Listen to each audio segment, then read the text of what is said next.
ഇതുപോലെ short film festival conduct ചെയ്യുന്നതിനെ കുറിച്ച് എന്താണ് നിങ്ങളുടെ അഭിപ്രായം? നല്ലൊരു കാര്യമാണ്. കാരണം നമ്മളെ പോലുള്ള ആൾക്കാർക്ക് എസ്പെഷ്യലി ബാക്ക്ഗ്രൗണ്ട്സ് ഒന്നും ഇല്ലാത്ത ആൾക്കാർക്ക് ഇപ്പോൾ ഇവിടെ റിനൗണ്ട് ആയിട്ടുള്ള ഡയറക്ടേഴ്സൊക്കെ വരുമല്ലോ. അപ്പോൾ അവരെ നമുക്ക് കാണാനും നമുക്ക് മീറ്റ് ചെയ്യാനും പറ്റും. പിന്നെ നമ്മുടെ ഷോർട്ട് ഫിലിം ഇങ്ങനെ ഒരു പ്ലാറ്റ്ഫോംസ് ഉണ്ടാകുമ്പോഴാണ് നമുക്ക് ചെയ്യാനുള്ളൊരു ഈവൻ പ്രൊഡക്ഷൻ ഇല്ലെങ്കിൽ പോലും നമുക്ക് ചെയ്യാനുള്ളൊരു ഇത് കിട്ടുന്നത് അങ്ങനെയാണ്. ഇപ്പം തന്നെ എല്ലാവരും വളർന്നുകൊണ്ടിരിക്കുന്ന ഒരു സംഭവമാണ് ഷോർട്ട് ഫിലിമിനെ സപ്പോർട്ട് ചെയ്യുന്ന. അങ്ങനെ ഞാൻ ഇതുവരെ ഒരു ഇവൻറ്റ് കണ്ടിട്ടില്ല. ഈ ഒരു ഇവൻറ്റ് കാരണം ഓൾമോസ്റ്റ് എല്ലാവർക്കും അതിനകത്ത് പങ്കെടുക്കാൻ പറ്റും, പുതിയ അറിവുകൾ നേടാൻ പറ്റും, പുതിയ പാർട്ടിസിപ്പൻറ്റ് കണ്ടുമുട്ടാൻ പറ്റും. ആൾക്കാരായിട്ട് പരിചയമുണ്ടാവും. നമുക്ക് വേറെ ചെയ്യണമെങ്കിൽ ഇത് ഇത്ര ആൾക്കാരെ കണ്ട് പരിചയപ്പെട്ട് ഞങ്ങൾ തന്നെ ഇപ്പോൾ 3-4 പേരെ ചേട്ടന്മാരെ കണ്ട് പരിചയപ്പെട്ടു.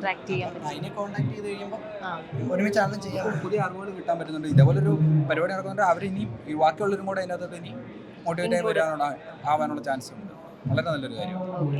ഇതിനു മുമ്പ് ഷോർട്ട് ഫിലിം ഫെസ്റ്റിവലിൽ പങ്കെടുത്തിട്ടുണ്ടോ? അതിൽ നിന്ന് എന്തെങ്കിലും വ്യത്യസ്തമായിട്ട് ഇവിടെ ഫീൽ ചെയ്യുന്നു? ഇവിടെ നല്ലൊരു ഹൈ ക്വാളിറ്റി എല്ലാം കൊണ്ടും ഒരു നല്ലൊരു ഇത് ഫീൽ ചെയ്യുന്നുണ്ട്. Okay, thank you so much sir. All the best for your future. Thank you sir.